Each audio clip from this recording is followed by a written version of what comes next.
আল্লাহ যদি দয়া করে যেই দিন আপনি সিজদার শান্তি খুঁজে পাওয়া শুরু করবেন,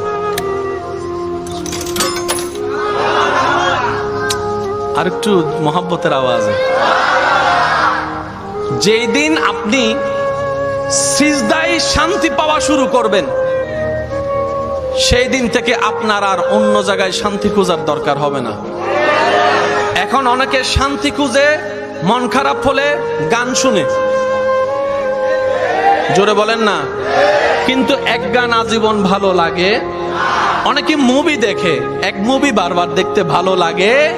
অনেকে ফোনে কথা বলে, কিন্তু আবার 3-4 ঘন্টা কথা বলতে ভালো লাগে। কানটা পর্যন্ত গরম হয়ে যায়। একটু জোরে বলেন না রে ভাই। অনেকে মন খারাপ হলে বিভিন্ন জায়গায় ভ্রমণ করতে যায়, কিন্তু সেই জায়গাগুলো এক সময় আর ভালো লাগা কাজ করে। কিন্তু যেই দিন থেকে আপনি সিজদার প্রেমে পড়ে যাবেন, রবের দরবারে সিজদার স্বাদ পাওয়া শুরু করবেন, সেদিন থেকে আপনার আর কষ্ট করে অন্যের কাছে সুখের ভিক্ষাও করতে হবে না, টাকা খরচ করে কোথাও আপনাকে ঘুরতেও যেতে হবে না। যখনই মন খারাপ হবে, যাই নামাজটা বিছিয়ে রবের দরবারে সিজদায় পড়ে যাবেন, কপালটা আপনার মাটিতে লাগবে, নাকটা মাটিতে লাগবে, মুখে থাকবে সুবহানা রব্বিয়াল আলা। একটু আওয়াজ দিয়ে বলি সুবহানা রব্বিয়াল আলা। আপনি ফিসফিস করে রবের প্রশংসা করতে থাকবেন, সেই শান্তিদাতা রব আপনার ব্রেইনের মধ্যে, আপনার মনের মধ্যে শান্তি দেওয়া শুরু করবে, প্রশান্তি দেওয়া শুরু করবে, সুকুন দেওয়া শুরু করবে। সুবহানাল্লাহ, সুবহানাল্লাহ, সুবহানাল্লাহ।